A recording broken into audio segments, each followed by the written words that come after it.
ರಾಷ್ಟ್ರಗೀತೆ ಸ್ಥಾನಮಾನವನ್ನು ಕೊಟ್ಟಿದ್ದಾರೆ. ಈಗ ಅದನ್ನು ಕಾಂಗ್ರೆಸ್ ಒಪ್ಕೊಳ್ಳುತ್ತಾ, ಹಾಡುತ್ತಾ? ಈಗ ಅವ್ರು ಕಾನೂನು ಮಾಡಿದ್ದಾರೆ, ಸರ್ಕಾರದಲ್ಲಿ ಕಾನೂನು ಮಾಡಿದ್ದಾರೆ. ಕಾಂಗ್ರೆಸ್, ನಾನೊಬ್ಬ ಪ್ರದೇಶ ಕಾಂಗ್ರೆಸ್ ಕಮಿಟಿ ಅಧ್ಯಕ್ಷನಾಗಿ ಕಾಂಗ್ರೆಸ್ ಸಭೆ ಸಮಾರಂಭದಲ್ಲಿ ನಾವು ಆಡೋದು ಎರಡು ಸ್ಟ್ಯಾನ್ಸಾ.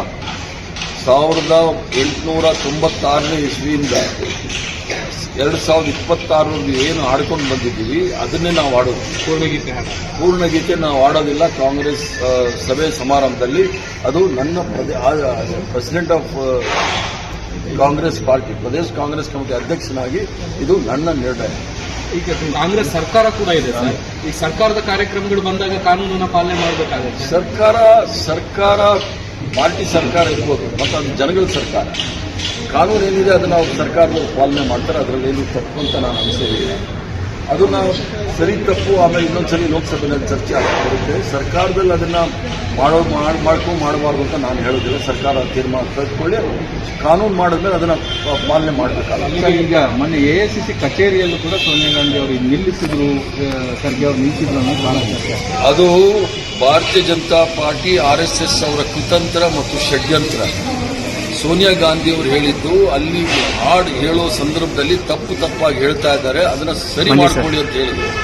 ಅದರ ಜೊತೆಗೆ ಖರ್ಗೆ ಸಾಹೇಬರಿಗೆ 84 ವಯಸ್ಸು, ಅವ್ರಿಗೆ ಜಾಸ್ತಿ ಹೊತ್ತು ನಿಲ್ಲಕ್ಕಾಗೋದಿಲ್ಲ. ಅವ್ರಿಗೆ ಕಾಲಲ್ಲಿ ಪ್ರಾಬ್ಲಮ್ ಇದೆ, ಸಮಸ್ಯೆ ಇದೆ. ಅವ್ರಿಗೆ ಕುರ್ಚಿ ಕೊಡಿ ಅಂತ ಹೇಳೋದು, ಅದನ್ನ ಷಡ್ಯಂತ್ರ ಕುತಂತ್ರ ಮಾಡಿ ಈ ಅಮಿತ್ ಶಾದವರು ಏನೇನೋ ಭಾಷಣ ಮಾಡ್ತಾರೆ. ಆದ್ರೆ ನಾನು ಹೇಳೋದಿಷ್ಟೇ, ಇವರು RSS ಶಾಖೆಯಲ್ಲಿ ಸದಾವತ್ಸಲೆ ಬಿಟ್ಟು 2 ಸಲ ಒಂದೇ ಮಾತರಮ್ಮು ರಾಷ್ಟ್ರಗೀತೆ ಆಡಿದ್ದಾರೆ, ಜನಗಣಮನ ಆಡಿದ್ದಾರೆ ಅಂತ ಹೇಳಕ್ ಕೇಳಿ. ಇವರು ರಾಷ್ಟ್ರ ವಿರೋಧಿ ಚಟುವಟಿಕೆಗಳಲ್ಲಿ ಇದ್ದವರು. ಇವರು ಸ್ವತಂತ್ರ ಹೋರಾಟದಲ್ಲಿ ಇವರಿಂದ ನಾವು ಕಲಿಬೇಕಾದಿಲ್ಲ, ಏನು ಆಡಬೇಕು ಏನು ಆಡಬಾರ್ದು.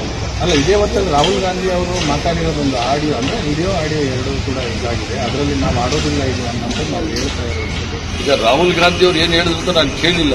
ನಾನೊಬ್ಬ ಕಾಂಗ್ರೆಸ್ ಕಾರ್ಯಕರ್ತನಾಗಿ, ಕಾಂಗ್ರೆಸ್ ಪಕ್ಷದ ರಾಜ್ಯದ ಅಧ್ಯಕ್ಷನಾಗಿ ಬಹಳ ಸ್ಪಷ್ಟವಾಗಿ ಹೇಳಲಿಕ್ಕೆ ಇಚ್ಛೆ ಬೀಳ್ತೇನೆ. ನಾವು ಆಡೋದು 2 ಸ್ಟ್ಯಾನ್ಸಾ. ನಮ್ಮನ್ನ ಜೈಲಿಗೆ ಹಾಕ್ತಾರ, ಪಾಸಿಗೆ ಹಾಕ್ತಾರ, ಹಾಕಲಿ ನಾವು ತಯಾರಿದ್ದೀವಿ. ಏನು ನಮ್ಮ ಪೂರ್ವಜರು ತ್ಯಾಗ ಬಲಿದಾನದಿಂದ ನಮಗೆ ಸ್ವತಂತ್ರವನ್ನು ಕೊಟ್ಟಿದ್ದಾರೆ, ರಾಷ್ಟ್ರಗೀತೆಯನ್ನು ಕೊಟ್ಟಿದ್ದಾರೆ, ಒಂದೇ ಮಾತೃವನ್ನು ಕೊಟ್ಟಿದ್ದಾರೆ, ಅದನ್ನು ನಾವು ಒಪ್ಕೊಳ್ತೀವಿ. ಸ್ವತಂತ್ರ ಹೋರಾಟದ ಘೋಷಣೆಗಳೇನಿತ್ತು, ಸ್ವತಂತ್ರ ಹೋರಾಟದ ಘೋಷಣೆ ಏನಿತ್ತು ಅಂದ್ರೆ ಆಜಾದ್ ಹಿಂದ್ ಜಿಂದಾಬಾದ್, ಅಂದ್ರೆ ಸ್ವತಂತ್ರ ಭಾರತಕ್ಕೆ ಜಯವಾಗಲಿ, ಕೋಮು ನಾರ ಒಂದೇ ಮಾತರಂ ಅಂದ್ರೆ ಕೋಮು ಸೌಹಾರ್ದತೆ ಅಂದ್ರೆ ಒಂದೇ ಮಾತರಮ್ಮು, ಇನ್ಕಿಲಾಬ್ ಜಿಂದಾಬಾದ್, ಈ 3 ಘೋಷಣೆಗಳಿತ್ತ. ಯಾವುದಾದ್ರೂ ಒಂದು ಕೂಗಿದ್ದಾರೆ ಬಿಜೆಪಿಯವರು, RSS ಅವರು?